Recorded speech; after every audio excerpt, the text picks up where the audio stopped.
आज की कहानी एक ऐसे कत्ल की कहानी है जिसको सुलझाने में पुलिस को लगभग 10 से 11 साल लग गए। हालांकि इसमें यह भी कह सकते हैं कि अगर पुलिस शायद थोड़ी ज़्यादा और ईमानदारी से मेहनत करती तो कातिल तक पहुंचने में इतना लंबा वक्त नहीं लगता। कहानी 2004 में शुरू होती है। कहानी महाराष्ट्र के पुणे शहर की है। पुणे में एक लड़की रहा करती थी जिसका नाम था अर्चना सांगले। अर्चना सांगले एक ठीक ठाक परिवार से पढ़ी लिखी लड़की। जब पढ़ाई पूरी हुई तो घर वालों ने लड़के की तलाश शुरू की। एक अच्छा खासा नौकरी पेशा लड़का उन्हें नजर आया। रिश्ते की बात चली, दोनों घरों की सहमति थी और इसके बाद अर्चना की शादी कर दी जाती है। अब अर्चना अपने मायके से ससुराल पहुंच गई। सब कुछ ठीक था शुरुआत में। हनीमून पीरियड खत्म होता है। धीरे धीरे अब सच्चाई सामने आती है। मियाँ बीवी में बनती नहीं है। अर्चना और उसके शौहर में बहुत सारी चीज़ें थी, बहुत सारी बातें थी। मिजाज एक दूसरे से नहीं मिलते थे, राय एक दूसरे से नहीं मिलती थी। तो शुरुआती नोक झोंक फिर बहस में बदली, बहस झगड़े में तब्दील, और उसके बाद एक ही छत के नीचे रहने के बावजूद दोनों लगभग अनजान से बने रहते। शादी को साल भर बीत गया। इन साल भर में ये रिश्ते में इतनी कड़वाहट आ गई कि पति पत्नी अब शायद एक दूसरे को देखना भी गवारा नहीं करते। शुरुआत में अर्चना को लगा कि सब कुछ ठीक होगा, लेकिन फिर उसे लगा कि शायद ये रिश्ता आगे नहीं बढ़ पाएगा। उसके पति का भी हाल यही था। तो साल सवा साल बीतने के बाद अर्चना ने फिर फैसला किया कि वो इस शादी से बाहर निकलेगी, अपने पति से अलग होगी और एक अपनी नई दुनिया बसाएगी, अपने तरीके से जिंदगी जिएगी। और इसी फैसले के साथ अर्चना अपने पति का घर छोड़ देती है। पति का घर छोड़ने के बाद कुछ दिन मायके रहती है। फिर कहती है कि मैं कुछ काम करूंगी। शादी हो चुकी थी उसकी, अपने पैरों पर खड़ी होंगी, माँ बाप पे बोझ नहीं बनूंगी। और इसी सिलसिले में वो नौकरी ज्वाइन कर लेती है। अब नौकरी ज्वाइन करने के बाद वो आज़ाद थी, पति के साथ नहीं थी, सब कुछ ठीक चल रहा था। इसी दौरान में कहानी करवट लेती है। संतोष नाम का एक नौजवान अर्चना को नौकरी के दौरान मिलता है। धीरे धीरे दोनों करीब आते हैं, दोनों में दोस्ती होती है और फिर दोस्ती प्यार में बदल जाता है।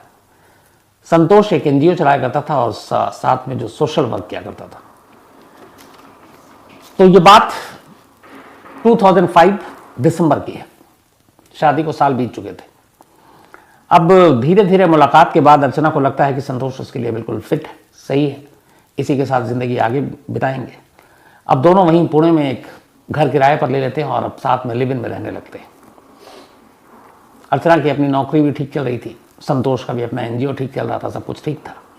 धीरे धीरे रिश्ते में और मजबूती आती है। फिर दोनों तय करते हैं कि आगे जब एक साथ रहना है तो क्यों किराए के घर में अपना घर खरीद लेते हैं। इसके बाद पुणे के एक पॉश इलाके में दोनों मिलकर एक घर खरीदते हैं, एक अच्छा खासा महंगा घर। इस घर में खरीदने के लिए अर्चना के पैसे ज़्यादा लगे थे और संतोष के कम, लेकिन दोनों को साथ रहना था इसलिए उन्होंने कुछ कहा नहीं। अब धीरे धीरे वक्त बीता, घर खरीदा जा चुका, साल भर बीत गए। दिसंबर 2005 में यह घर खरीदा था। 4 नवंबर 2006, करीब करीब साथ रहते हुए साल भर हो चुके थे अब संतोष और अर्चना को। साल भर के बाद 4 नवंबर 2006 की तारीख आती है और एक रोज अचानक अर्चना गायब हो जाती है। संतोष ढूंढता है लेकिन कहीं मिलती नहीं अर्चना। वो उसे घर जाता है, घर पे भी नहीं मिलती। वो घर वालों को बताता है। संतोष के बारे में अर्चना के तमाम घर वाले जानते थे, लेकिन अर्चना का कोई सुराग नहीं मिला। तो संतोष और अर्चना के घर वाले जाकर पुलिस में मिसिंग की रिपोर्ट लिखा देते हैं। पुलिस केस दर्ज करती है, अर्चना की तलाश शुरू करती है। अब अर्चना कहाँ गई, क्या हो सकता है, इस बारे में जब घर वालों से पूछा गया तो घर वालों को लगा कि कहीं ना कहीं अर्चना का जो पहला शौहर, पहला पति है, वो अर्चना की गुमशुदगी के पीछे हो सकता है। क्योंकि अर्चना अब अलग थी, खुश रह रही थी, अपने पैरों पर खड़ी हो चुकी थी, अच्छा खासा घर ले लिया था। ये बात उसके पति को शायद नागवार गुजरी और पति बदला लेना चाहता है। तो घर वालों ने ये सारी कहानी बताई। पुलिस को भी लगा कि हाँ, मोटिव तो है, पहला पति शायद गुस्से में होगा। एक तो वो छोड़ कर गई, उसके बाद वो खुशहाल जिंदगी जी रही है, उसको बर्दाश्त नहीं हुआ, इसलिए उसने उसको गायब कर दिया। पुलिस अर्चना के पति को उठा लेती है। उठाने के बाद अच्छी खासी खातिर करती है, पूछताछ करती है, उसके सारे कॉल डिटेल से लेकर सब चीज़ खंगालती है। पुलिस को पूरा शक यही था कि अर्चना की गुमशुदगी पे उसी का हाथ था। लेकिन उसका पति बार बार कहता है कि जब से अर्चना मेरी ज़िंदगी से गई मैंने कभी पलट कर देखा नहीं कि वो कहाँ है और मेरा उससे कोई वास्ता नहीं है। जितने पुलिस ने सबूत, गवाह, साइंटिफिक एविडेंस ढूंढे, उससे भी ऐसा लग रहा था कि उसका पति सच बोल रहा है। अब पुलिस के पास कोई सबूत नहीं कि उसके पति को यूं उठा के रखें और अर्चना कहां गायब है ये भी पता नहीं चल रहा है। इसी दौरान में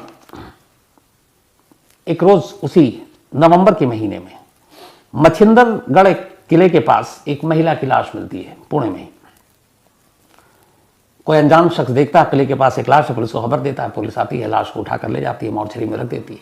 अब आसपास के इलाकों में ढूंढा जाता है, कोई मिसिंग हो तो पता चले, तो कोई महिला गायब हो। इधर अर्चना अभी तक मिली नहीं थी, उसकी तलाश जारी थी। मछिंदरगढ़ किले में मिली एक महिला की लाश की खबर अब उस पुलिस स्टेशन तक पहुंचती है जो अर्चना को ढूंढ रही थी। जैसे ही बात पता चलती है, पुलिस वाले फौरन अर्चना के परिवार और संतोष को लेकर मुर्दा घर पहुंचते हैं, लाश को दिखाते हैं। लाश देखते ही अर्चना के घर वाले रोने लगते हैं और ये शिनाख्त करते हैं कि उन्हीं की बेटी अर्चना की लाश है। संतोष भी पहचान लेता है। तो अब तक जो अर्चना गुम थी, अब उसकी लाश मिली। केस अब 302 में तब्दील हो गया, 302 में। अब पुलिस उसी हिसाब से तफ्तीश करती है। पहले पति से लंबी पूछताछ हो चुकी, पुलिस ने उसे क्लीन चिट दे दी। तो अब सवाल यह है कि पति कातिल नहीं तो अर्चना का और कौन दुश्मन हो सकता है। घर वालों से पुलिस फिर पूछताछ करती है क्योंकि अब मामला संगीन हो चुका था, ये अब कत्ल का मामला हो चुका था। तो घर वालों को जब पुलिस बताती है कि उसके पहले पति ने कभी पलट कर देखा नहीं, जब से वो छोड़ कर गई वो अपनी दुनिया में मस्त है और उसे कोई लेना देना नहीं था अर्चना से, और वो अर्चना की गुमशुदगी या कत्ल के पीछे नहीं हो सकता।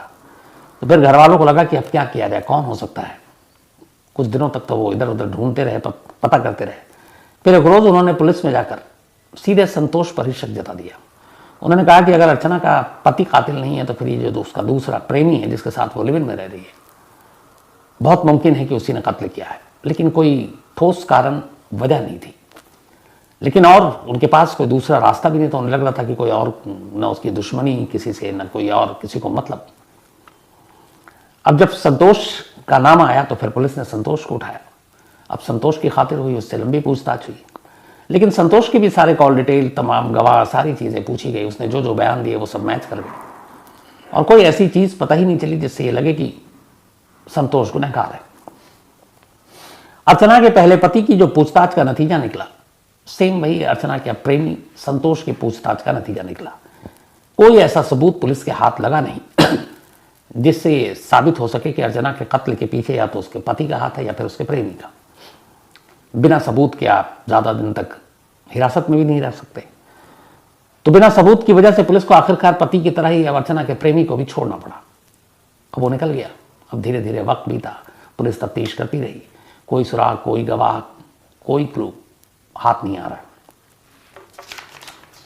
अर्चना के कत्ल को महीनों, अब साल बीतते जा रहे हैं,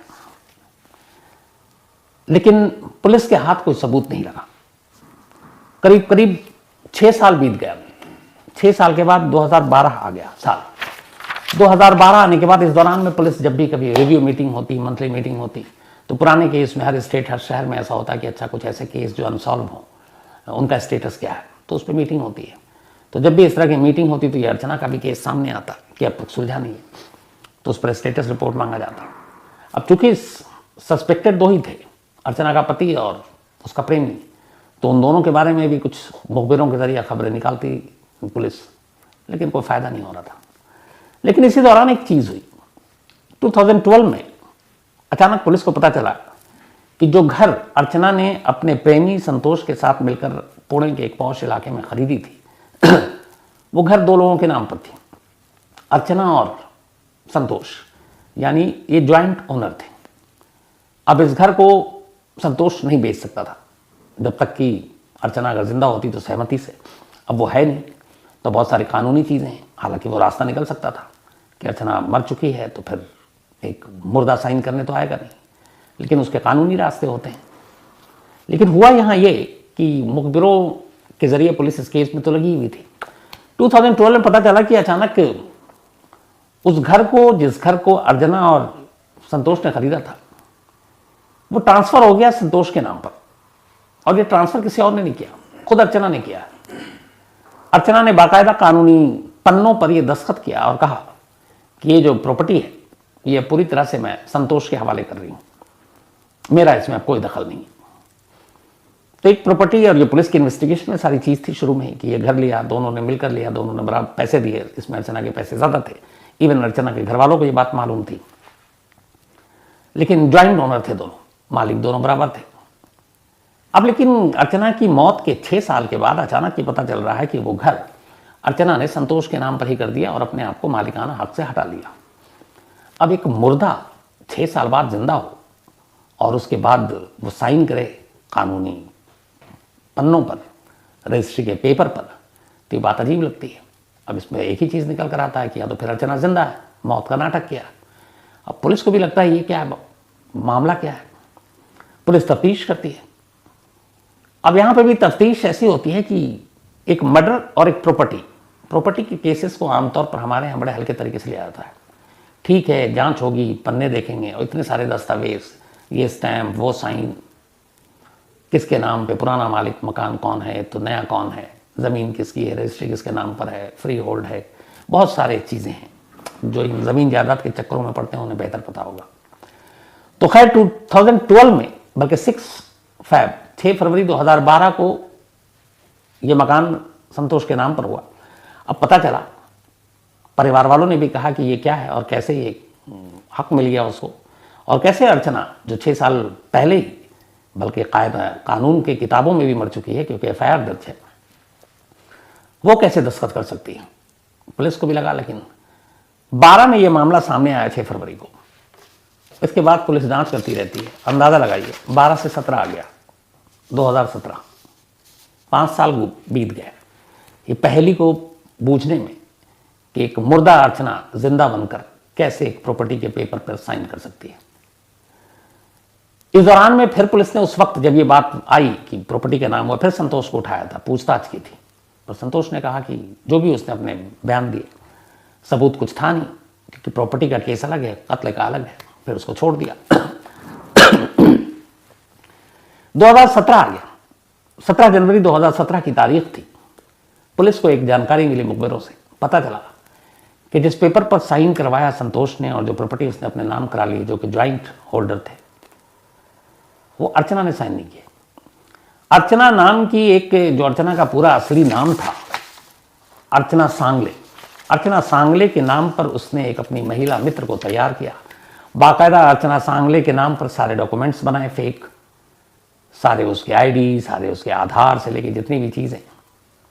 और इसके बाद जब ये थोड़ा सा मामला ठंडा हुआ, उसने फिर वकील पकड़े और जाकर रजिस्ट्रार ऑफिस में जो महिला थी अर्चना सांगले, उसको खड़ा किया और उसी की मौजूदगी में ये बताया कि यही अर्चना है जो प्रॉपर्टी के हम दोनों बराबर के पार्टनर हैं, और फिर साइन वैन करा लिया। अब उससे इसको ये फ़ायदा था कि अब ये मकान उसके नाम पर हो गया। तो ये जो फेक अर्चना, एक फर्जी अर्चना की जब कहानी पुलिस को पता चली, इसी के बाद 17 जनवरी 2017 को पुलिस संतोष को गिरफ्तार करती है। गिरफ्तार तो करती है एक फर्जीवाड़े के केस में, लेकिन पुलिस को मालूम था कि इस फर्जीवाड़े का केस कहीं ना कहीं जाकर किसी और मोड़ पर मिलेगा, और वही हुआ। फर्जीवाड़ा का केस था। इस बार पुलिस के पास कम से कम एक हल्की ही धारा में पुख्ता केस संतोष के खिलाफ था। पुलिस ने उसे गिरफ्तार किया और फर्जीवाड़ा के केस से होते होते अब अर्चना के कत्ल के केस पर आ गई। इस बार उससे अच्छी खातिरदारी की गई और फिर उससे लंबी पूछताछ हुई, और आखिरकार 10 साल के बाद अर्चना की मौत के, बल्कि लगभग 11 साल होने वाले थे, संतोष ने पहली बार सच बोला। उसने कहा कि जब 2006 में, बल्कि 5 में ही वो दोनों मिले, फिर दोनों लिव इन में रहने लगे, दोनों ने तय किया कि वो आगे की ज़िंदगी साथ काटेंगे। फिर उन्होंने कहा कि हम किराए पे घर पे क्यों रहें, तो पॉश एरिया में एक पुणे के घर लिया। उसमें हिस्सेदारी ज़्यादा थी अर्चना की। घर लेने के बाद दोनों रहने लगे, लगभग साल भर साथ रहे। इस दौरान में अब संतोष को ये लगा कि इलाके में प्रॉपर्टी की कीमत बढ़ रही है, तो इस मकान को बेच देते हैं और कहीं चलते हैं। अर्चना इस बात के खिलाफ थी। वो चाहती थी कि नहीं, बहुत मुश्किल से घर लिया, यहीं रहेंगे, ये अच्छा इलाका है। लेकिन संतोष को पैसे चाहिए थे, और उसे ये भी पता था कि इस मकान में ज़्यादा हिस्सेदारी अर्चना की है, तो बेचने से थोड़ा पैसे ज़्यादा मिलेंगे। अर्चना इस बात को मानती नहीं थी। इस चीज़ को लेकर दोनों में अब झगड़ा शुरू हो गया। वो प्यार मोहब्बत से हवा हो गई, और आखिरकार नवंबर 2006 में एक रोज़ घुमाने के बहाने संतोष अर्चना को बाहर ले जाता है। फिर वापसी में जब वो लौट रहा होता पुणे, तब पुणे पहुंचने से पहले ही वो अर्चना का गला घोट देता है, और गला घोटने के बाद मछिंद्रगढ़ किले के पास अर्चना की लाश को फेंक कर वापस उसी घर में आ जाता है जिस घर के लिए ये झगड़ा हुआ था। और फिर आराम से उस घर में रहने लगता है, पुलिस के साथ उसकी तलाश करता है, ढूंढता है। कत्ल उसने किया था इसी प्रॉपर्टी के चक्कर में, कत्ल कर दिया, एक्सेप्ट कर लिया। अब फिर पुलिस ने उसके बाद उसकी पूरी कुंडली खोली तो पता चला दरअसल वो एनजीओ के नाम पर इसी तरह के धंधे किया करता, एनजीओ के नाम पर वो जिस्म फरोशी के धंधे करता, एनजीओ के नाम पर वो लोगों को बेवकूफ़ बनाता, पैसे हटता। और अर्चना के साथ भी उसने यही किया। उसने उससे एक घर खरीदवाया, कुछ पैसे खुद डाले, बाकी अर्चना से डलवाए। अब ये था कि इस घर को बेचेंगे और वो पैसे हड़प लेंगे। अर्चना तैयार नहीं थी, उसे लगा कि ये मानेगी नहीं, तो रास्ते से हटा दो तो पूरा ही घर उसका हो जाएगा। और इस तरीके से उसने उसका कत्ल कर दिया। और शक के घेरे में बेचारा खामखा जो उसका बेकसूर पति था वो आया, कुछ दिन पुलिस की हिरासत में भी रहा, अच्छी खासी पिटाई भी हुई, लेकिन कातिल पति नहीं बल्कि प्रेमी निकला। लेकिन फिर भी 10 से 11 साल लग गए इस केस को। हम यहाँ पे ये सोचिए कि अगर ये प्रॉपर्टी वाली बात 2007 में ही सामने आ गई थी कि फर्जीवाड़े से या फिर जो अर्चना जिंदा नहीं है उसका साइन कैसे हो सकता है, और उस वक्त पुलिस इस चीज़ को ज़्यादा बेहतर तरीके से इसकी जांच करती तो शायद 2007 में ही ये केस खुल जाता। लेकिन 10 साल और लगा दिया पुलिस ने। ऐसे बहुत सारे केस हैं जिसमें बहुत वक्त लगा जो वक्त से पहले खुल सकता था।